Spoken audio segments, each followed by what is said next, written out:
want to be remembered, and I thought his answer, of course, was just perfect. He goes, I want to be remembered as being a good teammate, respected by all the coaches and my peers. I want everybody to know I love the game of football. And the Denver Broncos have taken Super Bowl 50. Beer, Broncos, and Hello no BS. again, Broncos country. Welcome Really to excited Beer, to chop up some Broncos, Broncos. Orange Weekly. No politics, just football.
Orange Weekly. Nope. Always gotta rock orange, that's just how I roll. I'm rocking orange, man. Word up. I'll be rocking with the Broncos. I'm rocking orange, man. Hey. Always gotta rock orange, that's just how I roll. I'm rocking orange, man. You see it? I'll be rocking with the Broncos. I've been rocking orange since an early age. Now since 9-7, I ain't miss a game. Came up with TD and Rod Smith. I was riding with the team when they got the chip. Before the Chevrolets and the Lobster. I remember Elway's helicopter. I remember. I'm telling you, that man was a monster. Way before he had his hands on a roster. Way before. He turned the Broncos to a powerhouse. So you know I got a shout out to Johnny. Elway, he important, man. He the reason that I'm always rocking orange, man.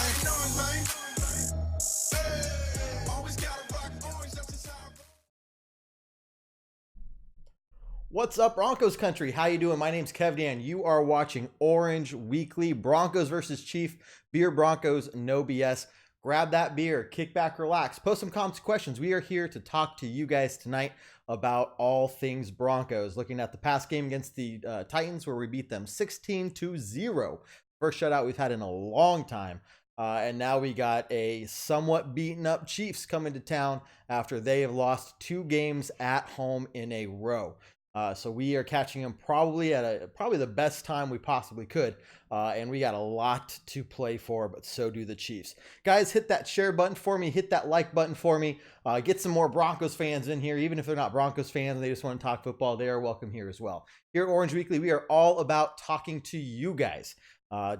Here at the Orange Weekly staff, we talk Broncos football all the time, but we do this so we can talk to you guys specifically. That being said, guys, go grab your beer, but I'm going to bring on my co-host for this week, Jason. How you doing, buddy?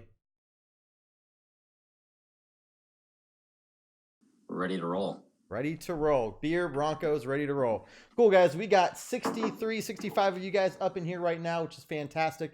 Hank says, go Broncos. James says, all I know about football I learned from the league. Fantastic show. I love it. Victor's in here. Victor's a longtime viewer. How you doing? Steven says, so in thoughts, hunt for the wild. Dan, no, he's posting funny stuff again. Let's see. Timothy, we need to open up the playbook offensively this week. We'll talk about that. Robert says, this is cool. How do I save it? I'm not sure. If you go to our Facebook page and hit like and follow, then you'll get all of these notifications, man. David says, honest answer here, please. How many people think that we have a chance to beat Kansas City Thursday night? So, Jason, let's start with you. After we've won 2 games in a row, Chiefs are banged up. We're banged up too, but I think we're playing a little better. What were your thoughts 2 weeks ago if I had asked you what are our chances of beating the Chiefs, and what are your thoughts now?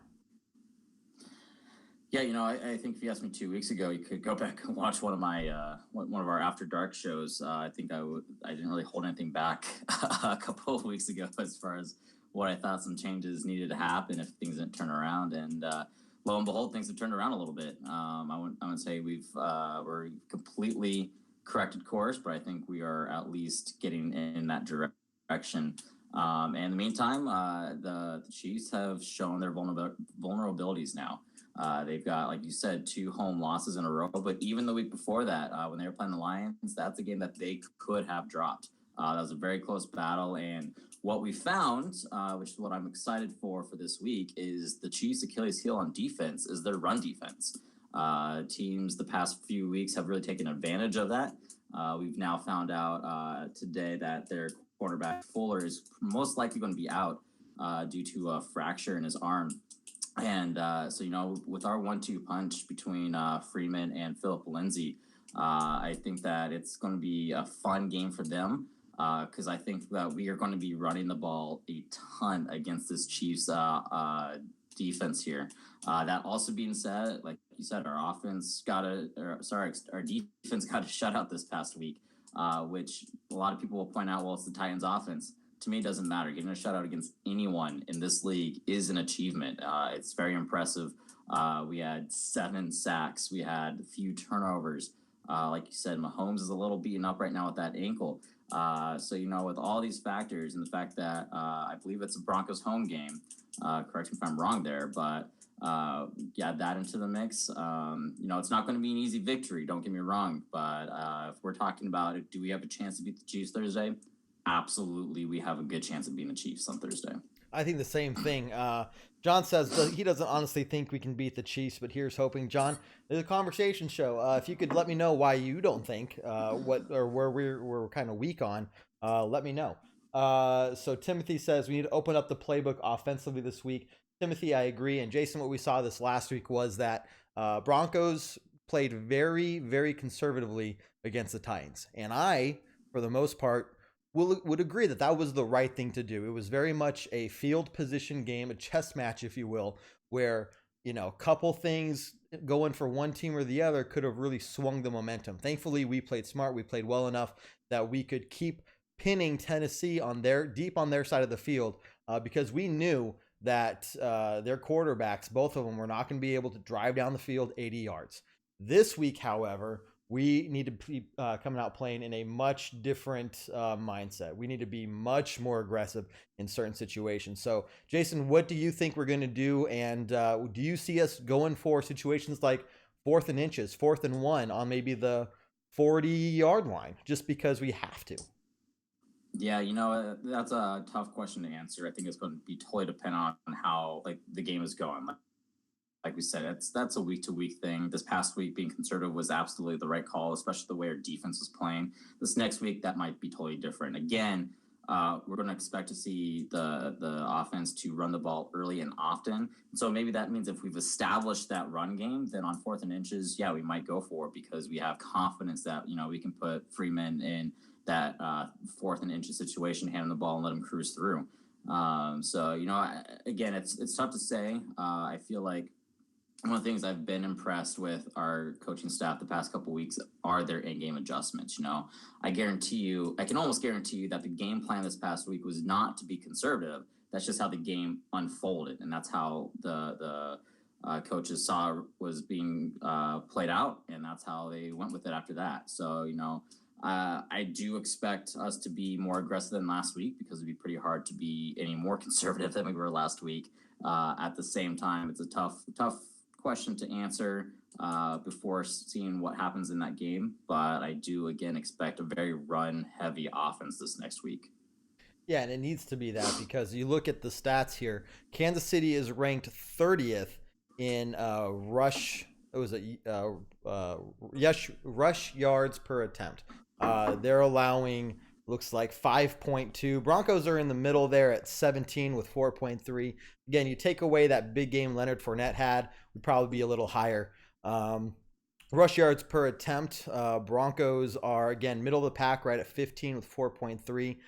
Kansas City's a little lower at 20th, 4.0. So we definitely have a bit more of that defense on our side and the rushing going for us as well. So, you know, what do you expect from Phillip Lindsay and Royce Freeman, man?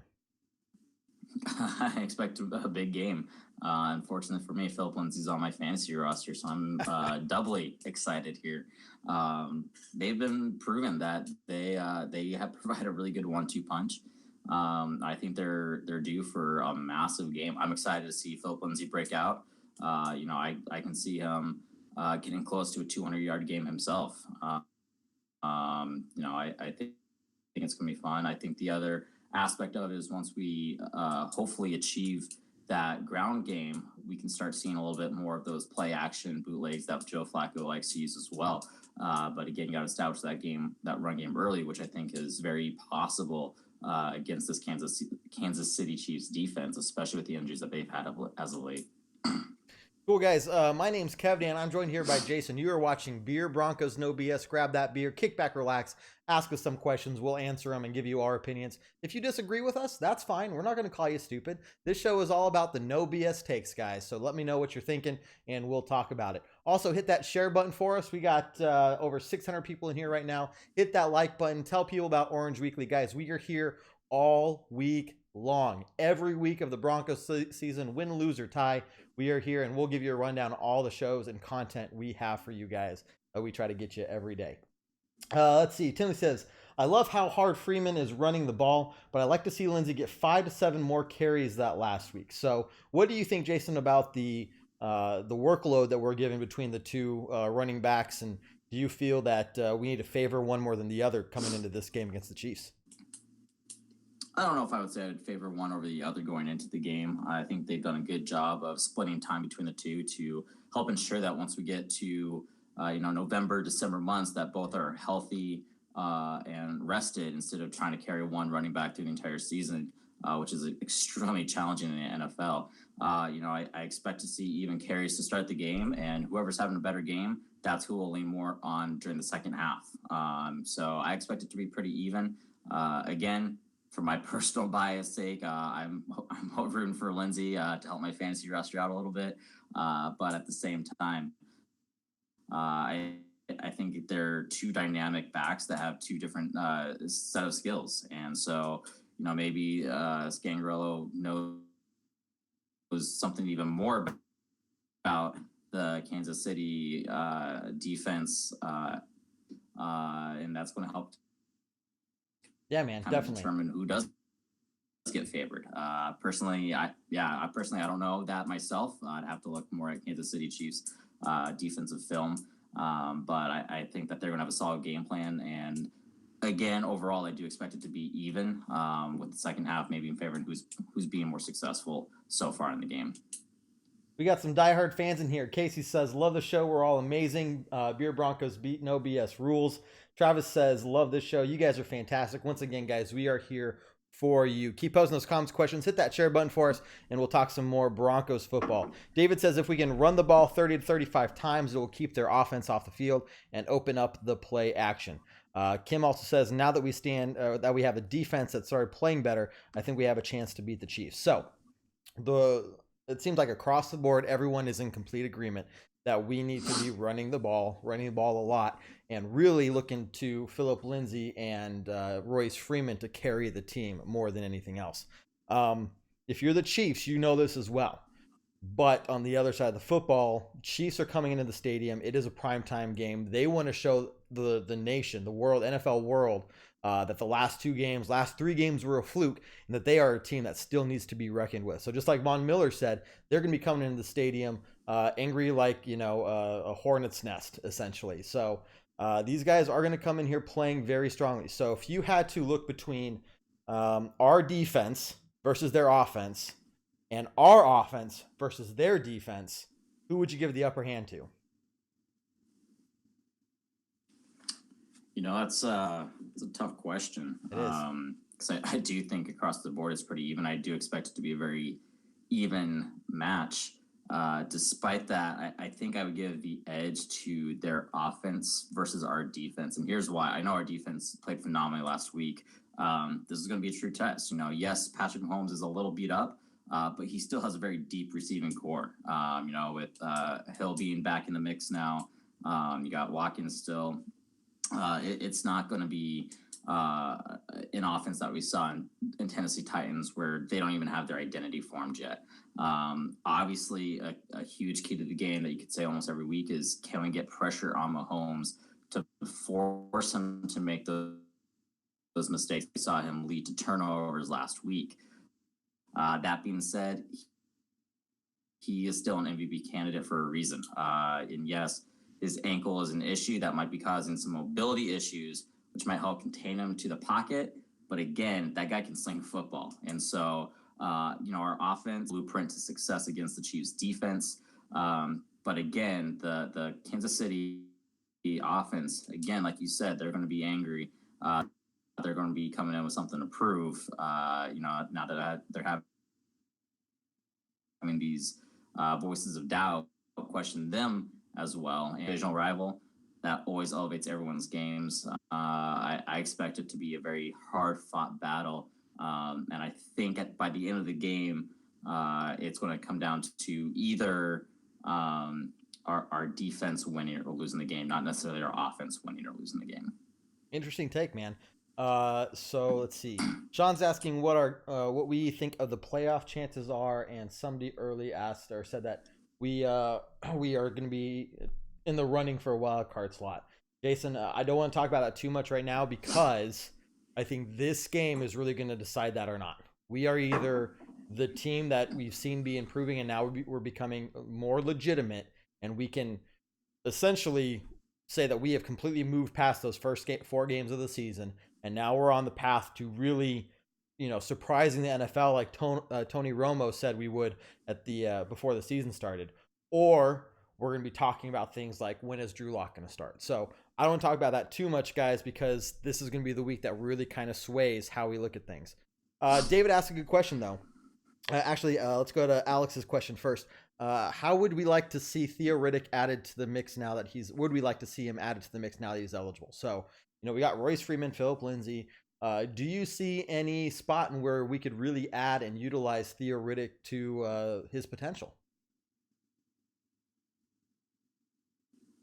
Yeah, that's a phenomenal question, and something I don't think has been talked about enough quite yet across the media. I think if we use him this game, expect to see him in third down and short situations. Third down and 3, can establish that run game. But one for us is he's great with his hands. He can catch a ball and run like crazy. And so I would expect, and this is speculation at this point, but I would think, those third down 3s, third down and 4s, put him in there for initial blitz protection, and then seeing him spring out for a quick 3-yard catch, and then let him run the ball from there. I wouldn't expect to see him a ton, because again, will be his first game back, and again, I think we have a good 1-2 punch with Freeman. Those third down short situation to a pass play pretty quickly, and I think that would be pretty fun to see Theo Riddick get out there and establish himself as a Bronco. Yeah, and just like you said, his first game back, I think he adds some depth to our running back core. If one of those guys were to go out, God forbid that happens, but we can really utilize him because he's incredibly good at being that essentially another wide receiver. Yeah, he's a running back and he can run is his main specialty. But last year, I think he had something along the lines of 65 receptions during the season. I mean, that's something that we could really use because once again, Coach Fangio and Rick Scangarello's use of the running backs in the passing game has been phenomenal this year. I mean, there's been a couple games where Philip Lindsay was the second best receiver in the game. So this is something we got to really watch for, and it's going to be interesting to see how much of last year's game against Kansas City, where we were one bad throw away from winning, in Denver there, that Case Keenum to Demaryius Thomas throw. I think we all remember how painful that was. So that game plan we had last year was pretty solid. It gave us the best chance to win, and we literally had one shot to win that game. We just, Case Keenum completely blew it for us. So I'm wondering how much of that playbook we're going to be using, that game plan we're going to be using in this week's, plus whatever little twist that Coach Fangio and Rick Scangarello are going to add in. And if you ask me, I want to get your take on this. If you ask me, we have a little bit of the advantage here because we know Andy Reid's Kansas City Chiefs. We know what they do. The first 5 weeks, and we've seen what they've done the last couple of years. Boom, we got it. But the Chiefs have not really seen what Coach Fangio and company are going to throw their way, at least in terms of those little changes, those mid-game adjustments, all those little things. They're not totally sure on those minor details that could add 10, 15 yards, here or there. So what's your take? Do you think we really do have a little bit of advantage there, or is it negated because of, the first 5 weeks that we've seen already? No, I think if we're talking about coach who has the advantage as far as coaches go and strategy wise goes, I agree. Like you said, there's plenty of film on how Andy Reid offense is going to be run. There's not a ton of film on how Scangarello is going to run his offense. And like you said, every week there's been adjustments, both offensively and defensively. These schemes that we're seeing are built on a solid foundation, but they're really meant to be able to change week to week depending on who your opponent is. And I think that's one of the fun things about the offense and defense we have. I was expecting to take longer for us to really start seeing that, but I think we've seen it the past couple of weeks where every offensive game has been different. Every defensive part of the game has been different week to week, and so the best the Chiefs can really game plan is, I'm sure they're expecting us to run the ball up because that's what teams have been doing the past 4 weeks, and it's been working. Outside of that, there's not a ton that they can really go off, and that's going to be the fun part. Again, especially that offense versus defense part of it, where it's Andy Reid versus Fangio.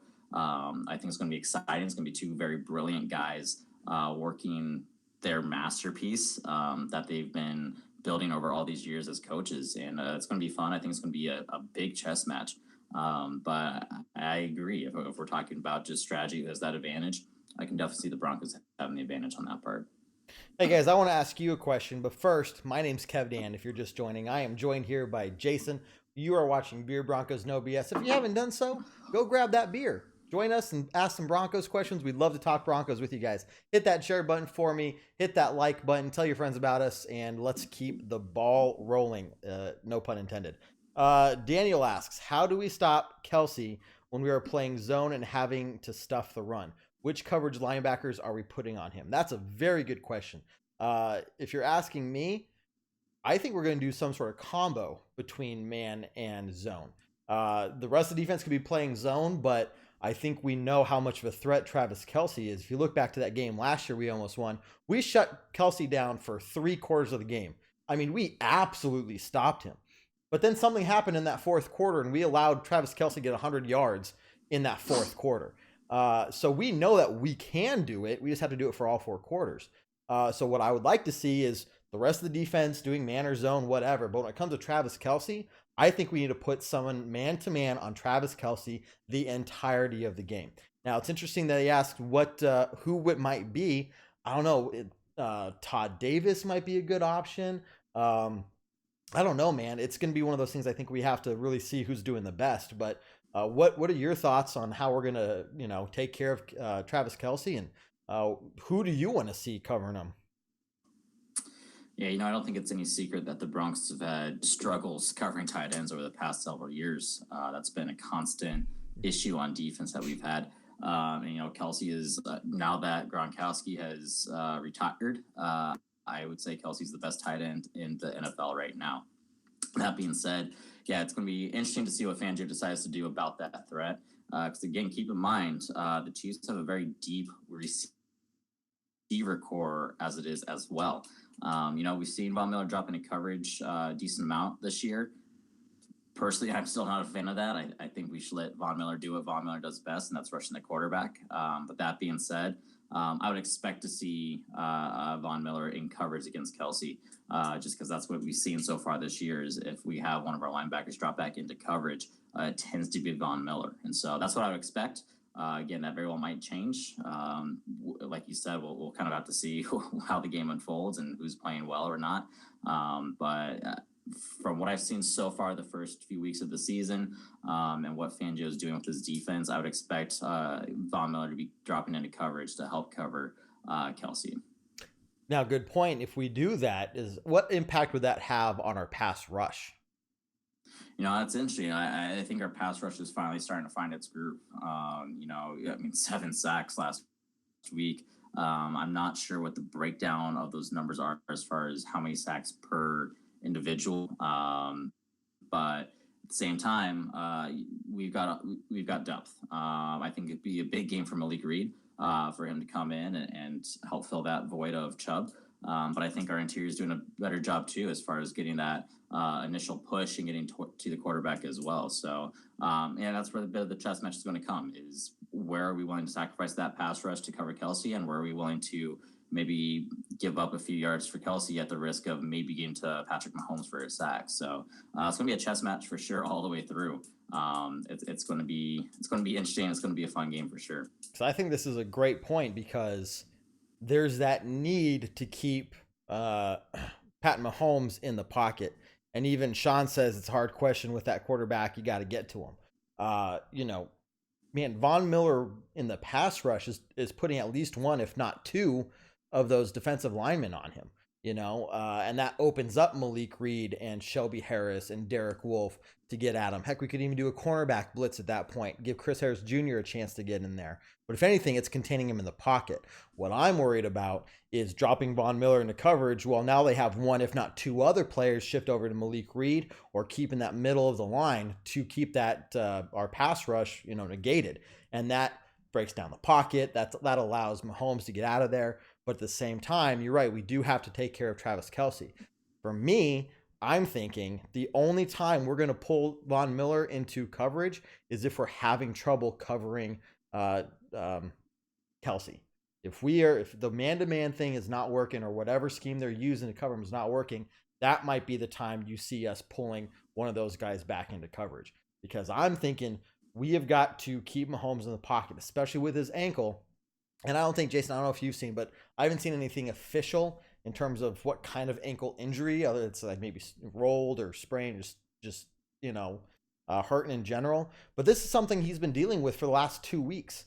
It's been really bugging him, and there's no way that he's 100% better coming into the 3-4 days later after the last game.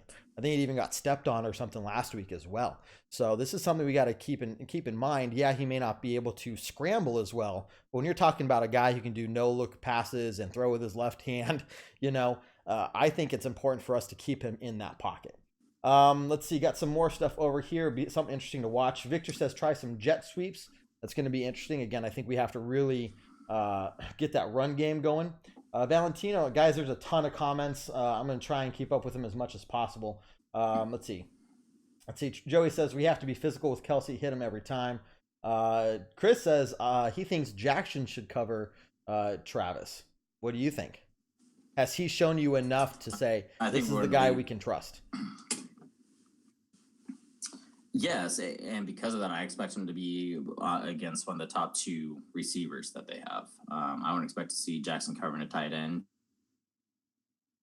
throughout the course of a game. I would expect him and Jackson more so up against Watkins is what I'm expecting. Our top 1-2 versus their top 1-2, and having more of a team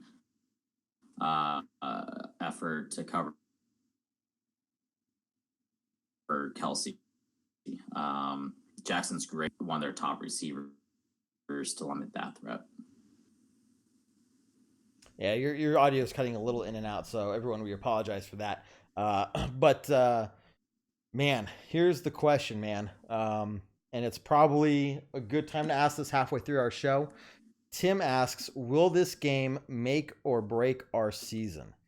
And so just in generalities, because we're going to talk about score predictions and everything at the end of the show, but what value do you place this game, other than just it's a divisional game, which are always important, but for the Broncos, I guess, and the Chiefs on both sides of the ball? How important of the game do you think this is in terms of turning points for the season? Yeah, I think this is more important for the Broncos than is the Chiefs. If we win this game, the Chiefs are still in the first place in the division and still have a winning record. Mm-hmm. And so it's still a battle, and they still have a little bit of room for error. And so because of that, I think it's more important of a game for the Broncos. I do agree that for the Broncos, this very well could be a make or break game, with a bit of a caveat, and not to be total Debbie Downer here. But myself, I think if we lose the game, we're not making the playoffs. I think if we win the game, we have a chance to make the playoffs. I'm going to say if we win the game, we're in the playoffs, because there's still a lot of ground to be made up for. When you start 0-4, there's a ton of ground that you got to make up for. There's still divisional games that we still have to play. There's still a lot to do, but I think it still gives us a chance to sneak into the playoffs after starting 0-4. So with that, again, if we lose, I have a hard time seeing us making the playoffs. If we win, our playoff hopes are still alive, but I'm not willing to say yet that, yes, we will make the playoffs if we get this win. Agreed. I think the reason it's important for the Chiefs, though, on the other side of the ball, is because, I mean, they do not want to go back to Kansas City hanging their heads low, saying not only have we lost 3 games in a row, but we just lost to a 2-4 Broncos team. You know, I think that's going to really look. They've already been brought down to earth. You know, I think after the first four games of the season, we're undefeatable. You know, we got this. Even after the Lions game, while we still came away with the win, we are still the mighty Chiefs. And you know, but now the last 3 weeks really have put a dent in their armor, and we see that they're not unbeatable. We have a strong idea of what we need to win this game, and the Chiefs know that. So going back to Kansas City saying, holy crap, like this team's in trouble because now we're losing to teams like 2-4 Broncos, which we understand that this team should be maybe 4-2 ourselves, but you know, I can't sit here and say, well, 2 bad reffing calls because of the second halves we've had early in the season, you know, put us in those positions. But I think in my perspective, we are playing now like a 4-2 team. I know the record shows differently, but this is what I'm talking about. If we keep improving every week, we may not make the playoffs, but by the end of the season, I think we're going to be playing like a playoff caliber team. And so this game for both of us, I think, is a make or break game for the season. I think it's really going to set the tone for how our seasons go. That's my take on it. So let's see. Joey says we got to hit Mahomes. Yes, none of this like almost reaching out and letting him scramble away, right? We got to actually get to him, and I think the team knows that more than anything else. David, and this is a good question for you, Jason. Maybe you have a better idea. David asks, what is going on with Callahan? Is he wasted pickup like Craven? So what do you know? Because Jason here, if you guys didn't know, is our injury expert, as he's an athletic trainer by trade himself. So what do we know about Callahan? What do you think is going on with his injury? And I'm expecting to not see him this year, but what are your thoughts? Yeah, personally, part of me thinks that this is all conspiracy theory and that Callahan doesn't exist. We have yet to see him. Which is funny because Steven asked, what's the craziest conspiracy theory? Yeah, Steven says, what's the craziest conspiracy issue as to why we seem to be struggling? And so here you go.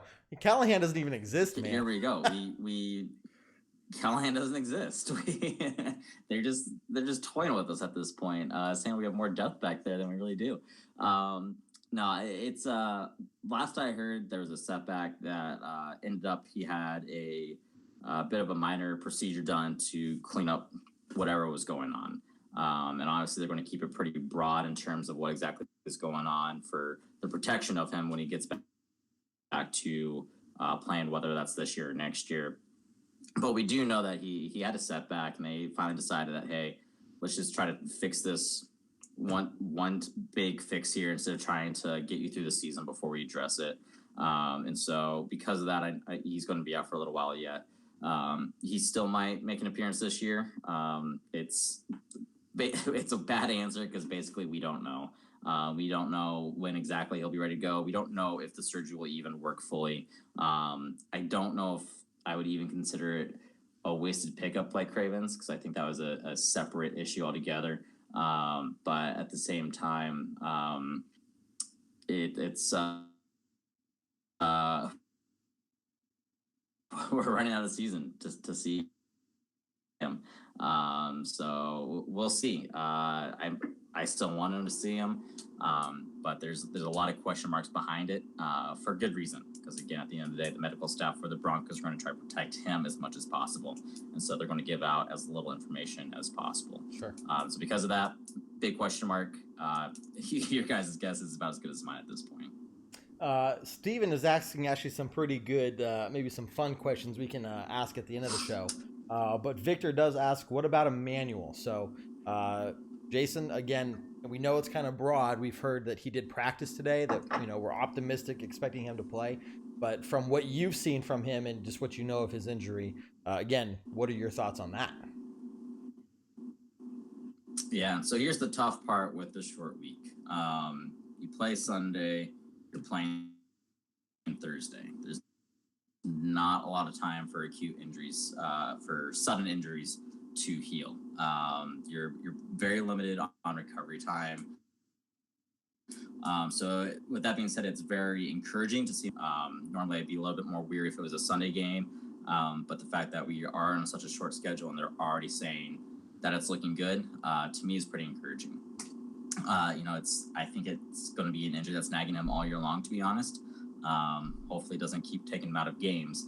But to me, it's really good news that they're already saying that he's probably going to play, that he's already practicing. So that shows that he's healed enough already, instead of them trying to make him a game time decision, give him as much rest as possible if that's what he needed. So again, the fact that he's already practicing, the fact that they're already optimistic about his playing status on Thursday, to me, is a really good sign, actually.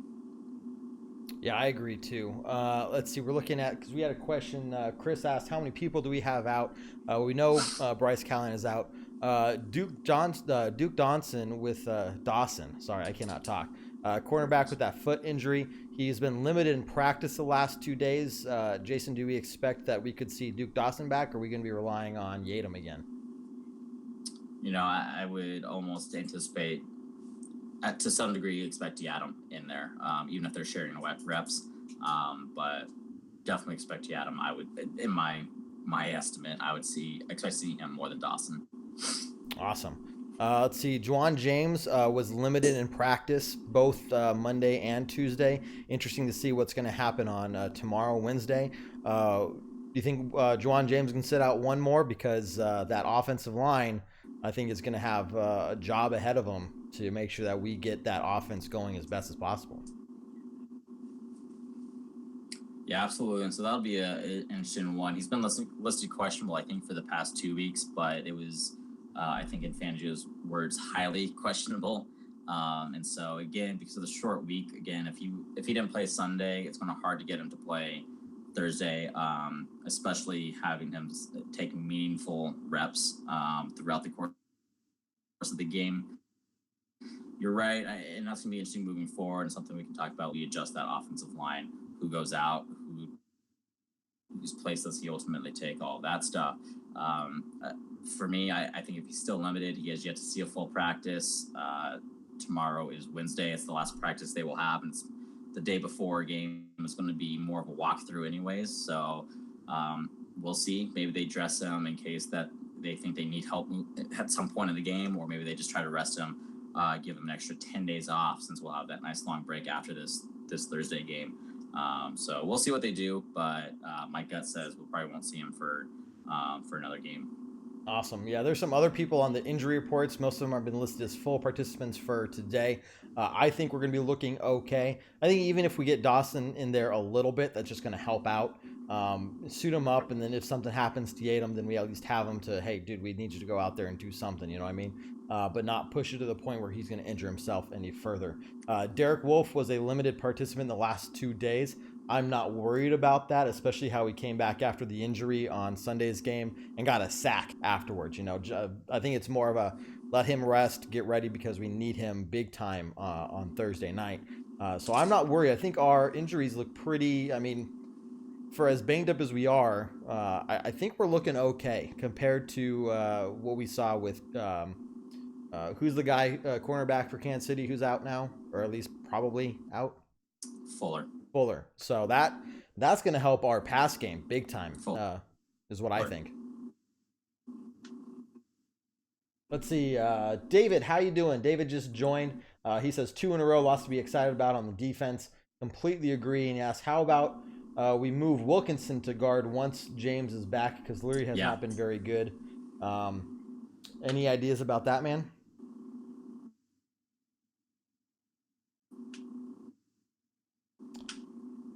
We're definitely having some audio issues here, guys. I apologize.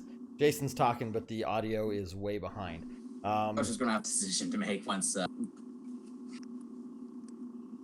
We'll see if Jason's audio can catch up here in a second. While we try that, maybe see if it'll fix itself. Let me tell you guys a little bit about what Orange Weekly does for you guys. Let me switch over here so you don't have to see. Make it look a little nicer. There we go. Orange Weekly, guys. We are here Monday nights for our Orange Weekly After Dark show. We also got this show right here, Beer Broncos No BS, Tuesdays, every Tuesday, 7 p.m. Mountain Time. We got our post-game podcast, which is up now on Spotify, iTunes, Google Play. We got a pre-game podcast on those same platforms. We got Saturday is where Ray's show comes out. If you're interested in any betting lines of the day, you can watch Ray's Ragers. He's won some money this year. He's doing really well. So if, he knows what he's talking about. If you want to make some bets on the day, or just hear what Vegas is talking about, thinking about how the game is going to unfold, check out his show on Orange Weekly. And then game day, we have our pre-game show called Broncos Brunch. It's probably going to be Broncos dinner Thursday night as we do that. And then our halftime hash show. Guys, as soon as halftime starts, pick up your phone like you already do. Just go to Facebook, and we're going to be live every single halftime. So check us out there. Tons of content for you guys. Like I said, we are here every day of the week basically for you guys. There's always something you can catch up on. And if anything, you can just send us a message or write us post something on our page or something, and we can talk Broncos with you guys that way as well. Okay, Jason, if you're back up, we got some more stuff here. Let's see. Marquette says our O-line played good last week, but they can play better. If our run game will do great things because the Chiefs can't stop the run. So, in terms of the offensive line, what are you thinking you're going to see from those guys? Yeah, and cut me off right away if my audio isn't fixed yet. It is. But I think it goes back to what we were just talking about when James comes back. What did the coaches do? Because I agree. Was it David? I think that posted that comment that Larry hasn't been good. At the same time, I still think Bowles has been. And I apologize, I missed most of this last week's game, but I caught some highlights, so I wasn't really able to see a good play-by-play But the games that I've seen, even though Bowles isn't holding as much, he's not blocking very well. We've seen multiple running plays where he just doesn't pick up a guy at all, and our running back gets hit in the backfield. Or how many sacks has he been the direct cause of? The forced fumbles that Flacco has been giving up because he's getting hit on his blind side because Bowles lets the guy just run right past him because he doesn't want to get a holding call. So again, I think Coach is going to make a decision once James comes back. Because I agree, Wilkinson's been playing pretty solid when we put him in. And so do we take Leary out? Do we take Bowles out? How do we readjust that offensive line? Because I agree, it's going to be a big point, not just for this next game, but moving forward. I can't remember who you said just had that last question, but he's right. And to establish a good run game, you got to have a good offensive line. They're going to have to have a good offensive performance on their part to open up those holes. So again, assuming James isn't quite ready for this game, we're going to have the same offensive line that we've had the past couple of weeks. So I expect more of the same. I would like to see them perform better. At the same time, I'm not too sure how much better that they can actually perform. I think they might be playing at their peak potential right now without James in that lineup. So we'll see what they can do. But I think that Freeman and Lindsay are going to have to make some people miss in the backfield multiple times this next game. Chris asked a good question. Are we going to trade for a new offensive lineman? Paul does say that Bowles has been doing ducking awesome. He wrote ducking, which I appreciate. It's funny. So, Bowles has been doing very well. He's had one holding penalty in 4 games. And I would never have expected that from him, ever. So if he gets one holding call every 4 games, okay, we can rely on that. He has missed a couple blocks sometimes. It's not perfect, but he is improving. But Jason, do you... Paul's laughing. It's a shh. Anyway, Chris, his question, are we going to trade for a new offensive lineman? Coach Fangio came out and said nobody's on the trading block. Actually, John Elway said that. No one's on the trading block. But do you see us trying to make a move for a new offensive lineman before the trade deadline? I don't think so. And I think the reason why is good offensive linemen are so hard to come by these days. They're almost the equivalent of finding a franchise quarterback. They are difficult to find, and so once teams have them, you're not going to see them give them out for next to nothing. And so I'm not sure. The Broncos are kind of in this weird state right now where they're trying to be competitive right now while also building for the future. And I think to trade for an offensive lineman at this point, you're going to have a hard time. Sorry guys, I totally meant to pull Jason's video back up, and I never did. So you just heard this voice talking while I sat here. Just okay, It's a good voice. It's a good voice. This is why I need a producer, man. I need somebody to sit here and do this stuff for me so I can focus on talking. Oh man, if you guys want to be producer for Orange Weekly. You want to be producer for us, hit me up. I would love to have you guys help me out a little bit. We need more producers so that you can get more reading of your football book. Moving on, Jason. Nicholas says, we won 2 games. One of those games was a shutout, and the Chiefs lost 2 games. We're on a winning streak. I think we have a lot to be hopeful for. I don't want to say promising. I want to... Guys, it is awesome we won 2 games in a row, but I want to keep our expectations modest, okay? We're not going to go out there and shout out the Chiefs. We're not going to go out there and only allow 13 points like the Colts did. If you ask me, that game was an outlier. Only allowing 13 points against the Chiefs is unheard of.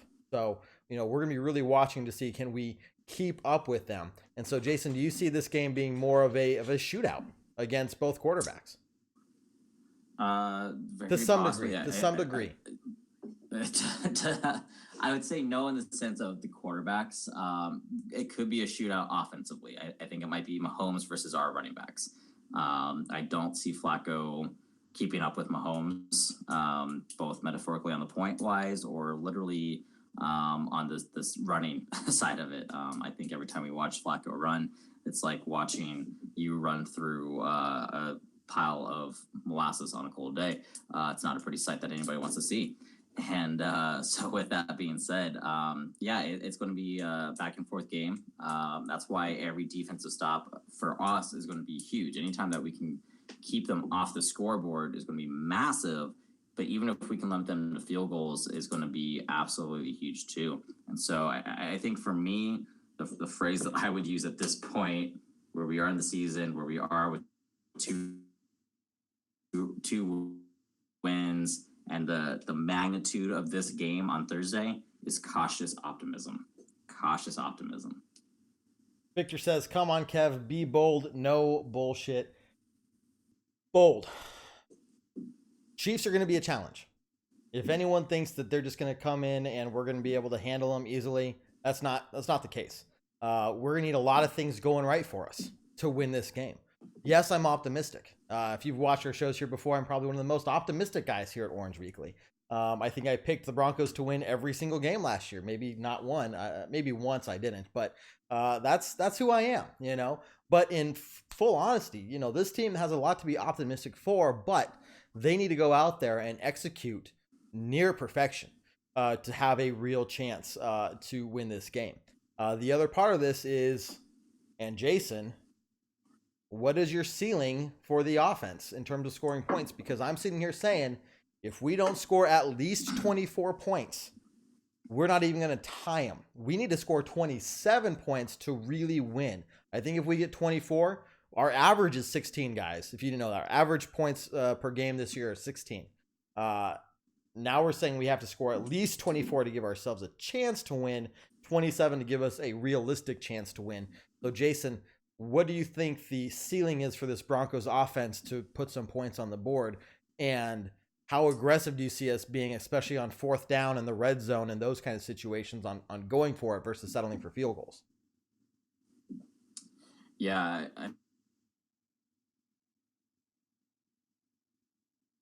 I think more audio issues. The absolute ceiling that I gut feeling have is 30. I don't see us scoring more than 30 points this game. Well, okay. Testing. No, you're good now. All right, we'll try to power through this one quick and see if my audio can catch up. But all right, yeah. So 30 is my ceiling. I think red zone trips are going to be absolutely crucial. We're going to like I said, defensively, we're going to need to limit the Chiefs to field goals. Our offense is going to have to take advantage of red zone trips and convert touchdowns, which might mean I'm hoping to see a field goal fake would be pretty sweet for a touchdown. We don't see that in the NFL too often, but I think it's something that this offense could possibly pull off.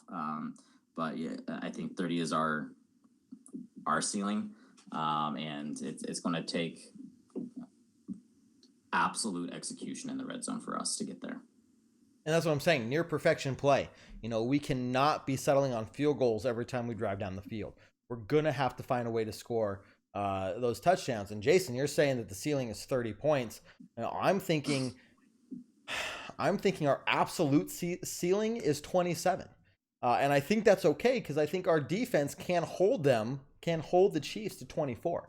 But realistically, guys, if we're sitting at, 7 at halftime, 10 at halftime, it's not going to be looking pretty. If we have 14 at halftime, okay, we're looking okay now. And we also need to get that early lead. If we let the Chiefs control a game, first off, this isn't Vance Joseph. If we are behind by a touchdown, we are not going to be giving up on the run game. We're going to keep that going until like the fourth quarter where, okay, we are down by 7-10 points. Now we got to start throwing the ball. What I would like to see is us open up that playbook early, sometime in the first quarter, throw a bomb, throw it down the field, and just essentially tell the Chiefs, we are not afraid to test you and throw down the field. And that's going to keep them honest on their run game. If they are just know that we're going to be doing nothing but the run, it's going to be a little easier for them to predict that and stop it. But if they know that we are willing to throw it down the field, and heck, maybe it works, maybe it doesn't. But either way, we need to go out there and show them that, yes, we were conservative last week. We're coming up guns a-blazing this week because that's what we need to do. And we need to make that statement to the Chiefs. Hopefully it works.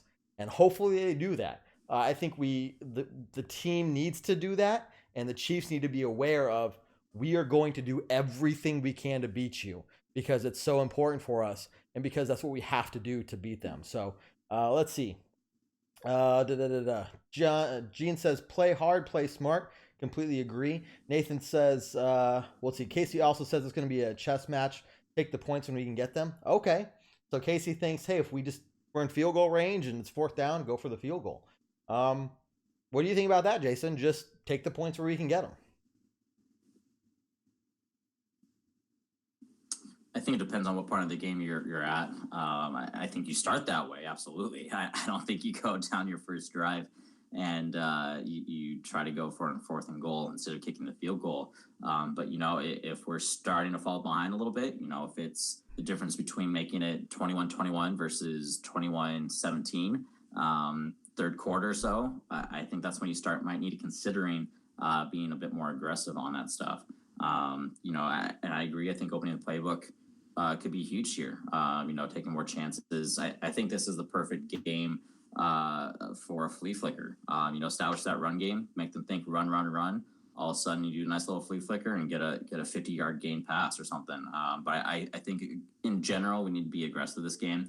I don't see a conservative game plan working out against the Chiefs as it did against the Titans, just because they're two totally different dynamics that you're facing here. And so I agree, start off taking the points when you can get it, but there might be a certain point in that game where you might not need to be thinking so much, take points when you get them, and say we need all the points we can get at this point.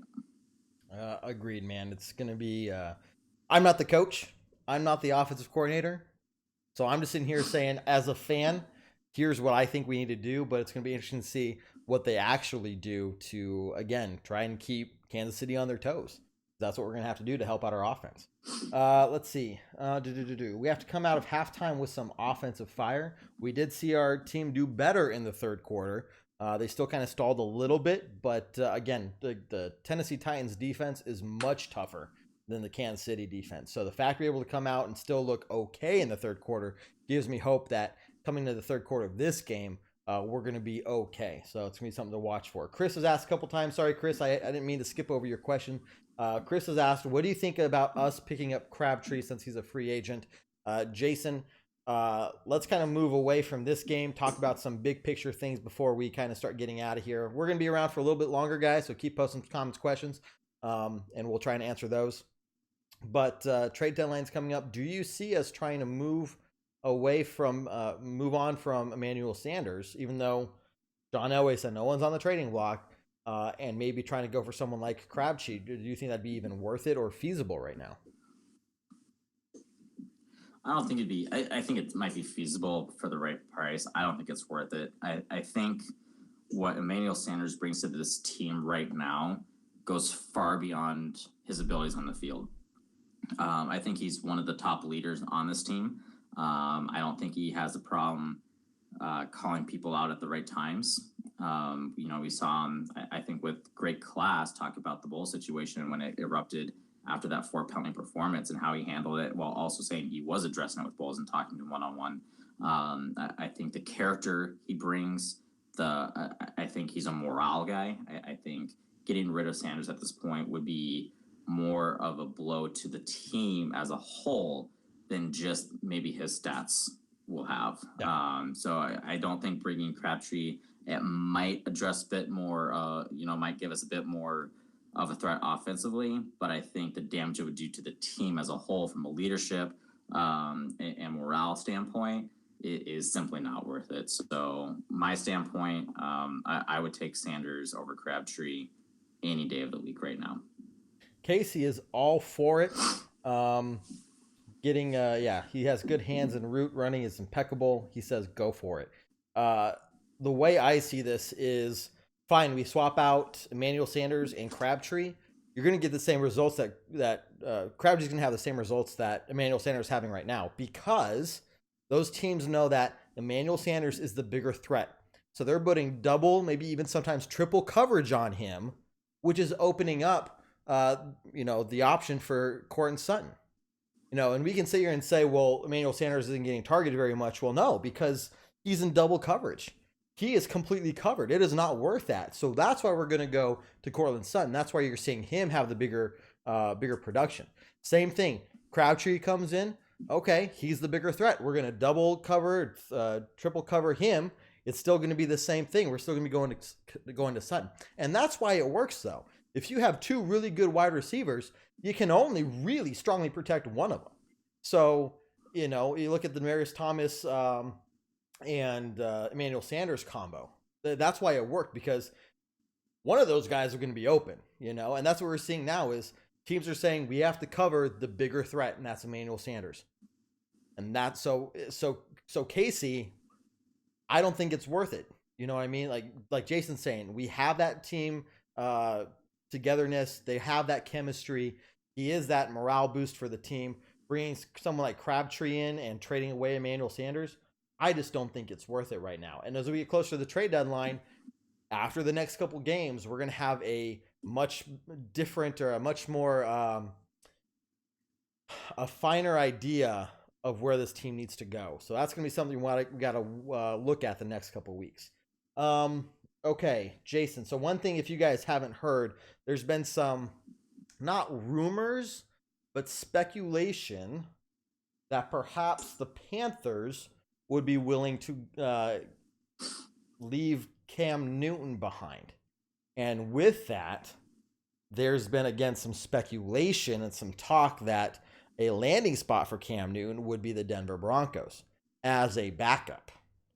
Do you think that's something that is even... What is your take on hearing that? Because I just heard it talking to Tanner earlier today on the pregame or the postgame podcast, and has been going around on Twitter and Instagram a little bit there. But I know my take. I'll give you my take, but what's your take on it, man?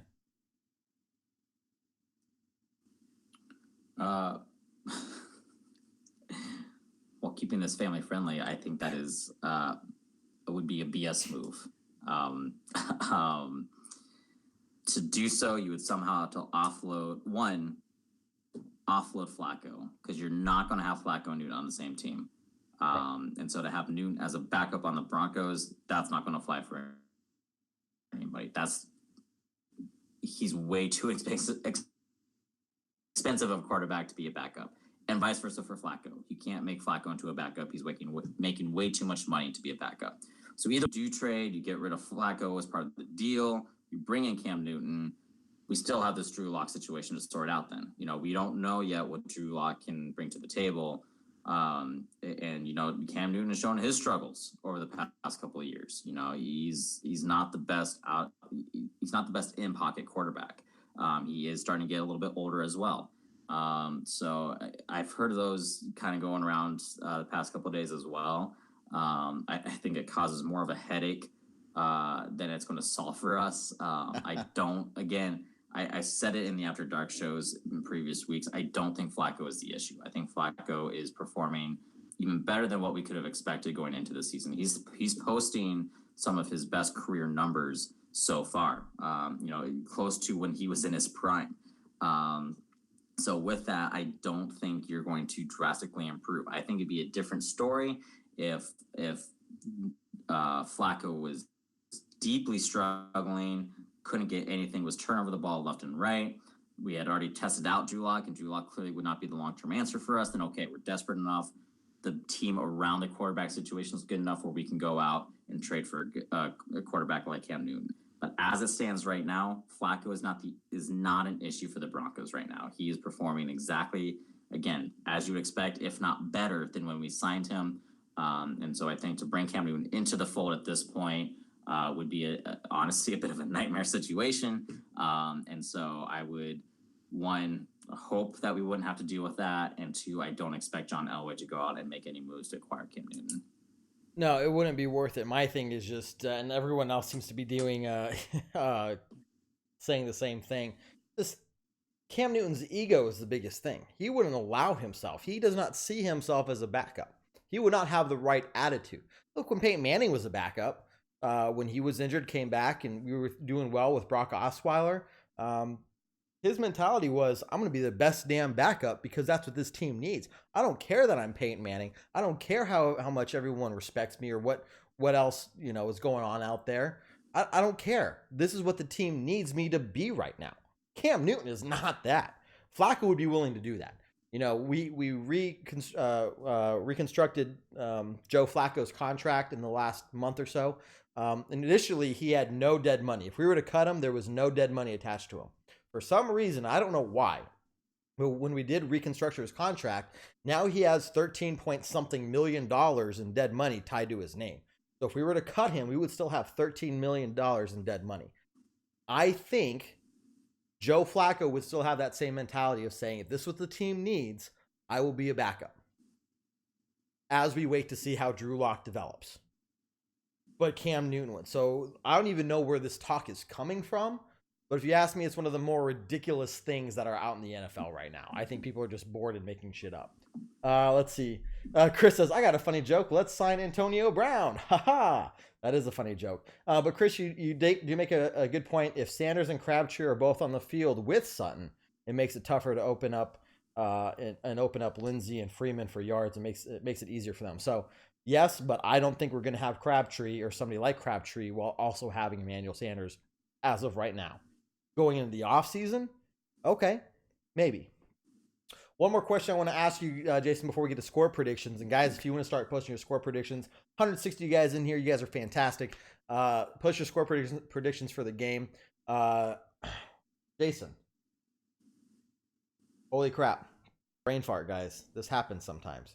Never mind. It'll come back to me, Jason. Let's look at the schedule here. I need a producer, man. I need a producer. Let's look at the Broncos schedule. I know we're really focused on the Chiefs game right now, but let's look ahead a little bit. 4 losses in a row to start the season, but then 2 wins, one against the divisional rival in the Chargers, the last one against a very strong defensive team in the Titans. We got in the next 3 weeks, Chiefs at home, Colts on the road, and then Bears at home before our bye week. So what are your just big picture thoughts as we enter this week and get close to our bye?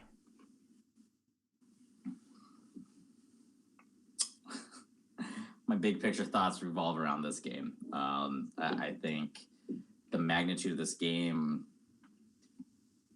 defines the season. And so it could be the difference between what weeks are we going to see Drew Lock versus how can we finish this incredible comeback into the playoffs, and how do we address some of those smaller issues might be seen to make ourselves as potent as possible in the playoffs. So it's tough to say. I think that big picture totally revolves around this game. Again, I think if we lose, the big picture becomes Drew Lock. What do we have in the future? How can we develop him while still having Joe Flacco under contract for a few years? I think if we win, it's how do we address our offensive line? How do we continue to shore up our offense to bolster our points and become more dynamic across the board?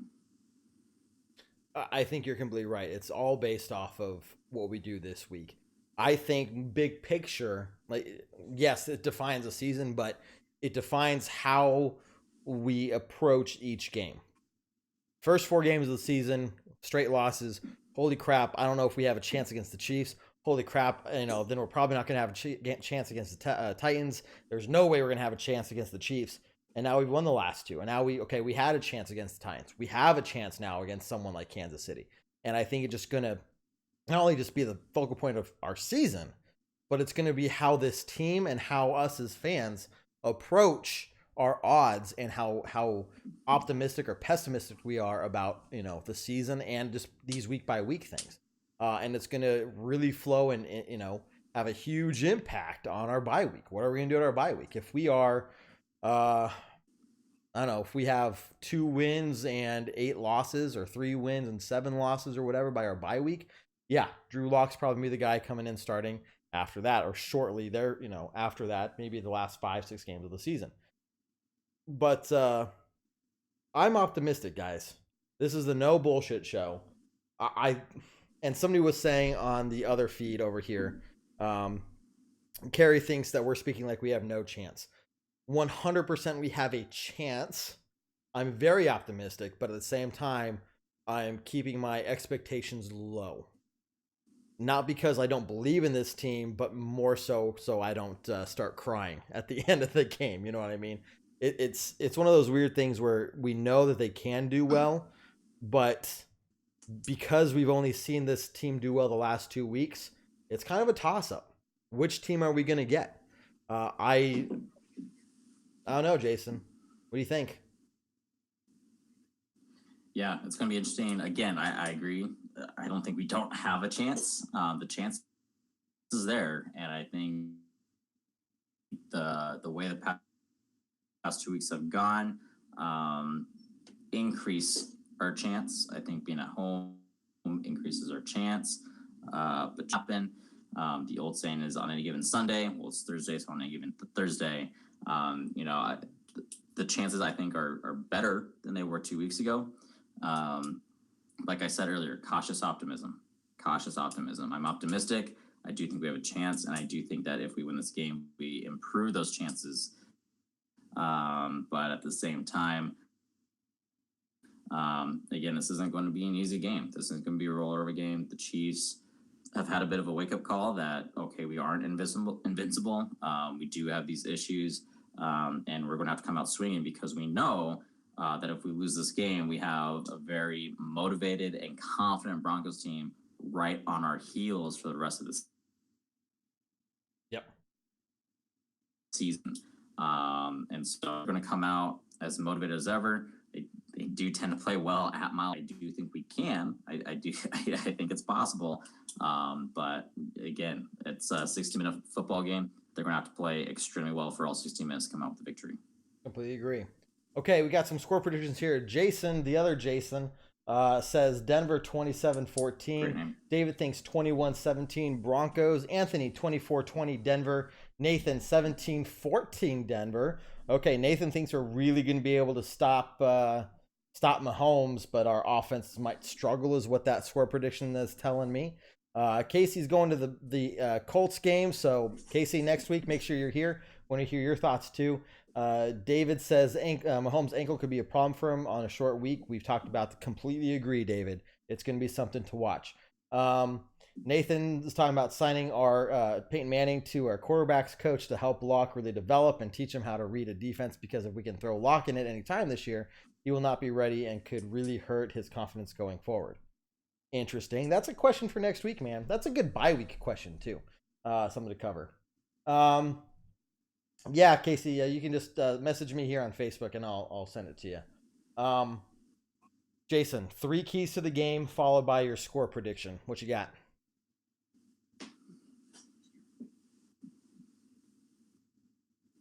Early. We can't wait for that. If we get that established early, it's going to really open up our playbook. 2, get to Mahomes early and often. Like we talked about a little bit earlier, keep him in the pocket and test his ankle out. He hasn't had a lot of time to recover. He's going to be limited with that as it is. Test it out. And the third one is going to be red zone execution, both offense and defensively. Defense, like offensive team, get to the end zone, you got to punch it into the end zone for 7 points. So those are my 3 there. If I had to come up with a score prediction, and we're feeling a little bit bold right now, I'm going to say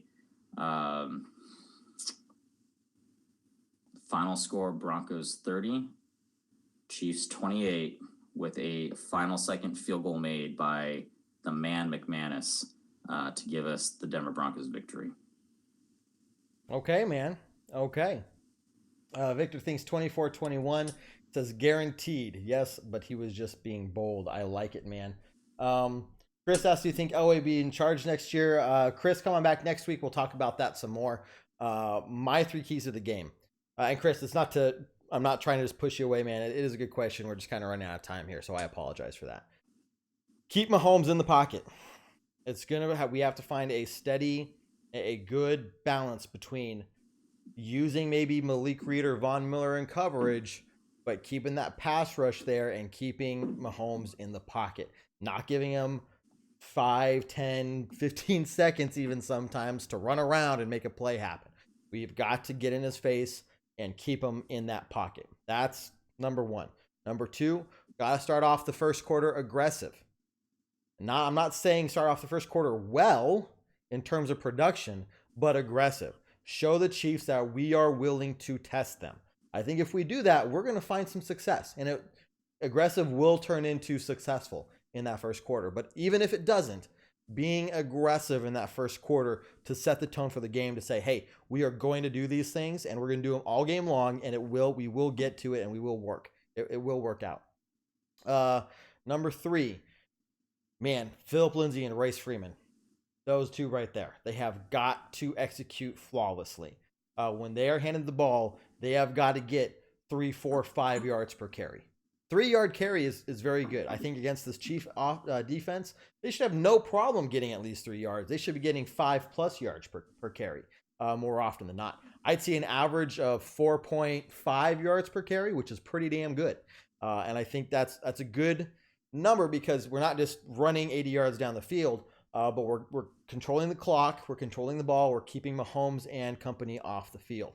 So run the ball a lot. I'm not looking for a ton of breakout 15, 20, 30-yard runs, but if we can get that 4 or so yards per carry to slowly move the chains down the field, that's what's going to win us this game. My score predictions: Broncos 27, Chiefs 24. And again, like you're saying, I think it's going to come down to us moving down the field and getting that field goal to win the game. I also think we're going to get a touchdown on a 4th attempt try. And that's at some point we're moving down the field. It's going to be 4th down. We're going to go for it. That's eventually going to lead to the touchdown. Bold prediction right there.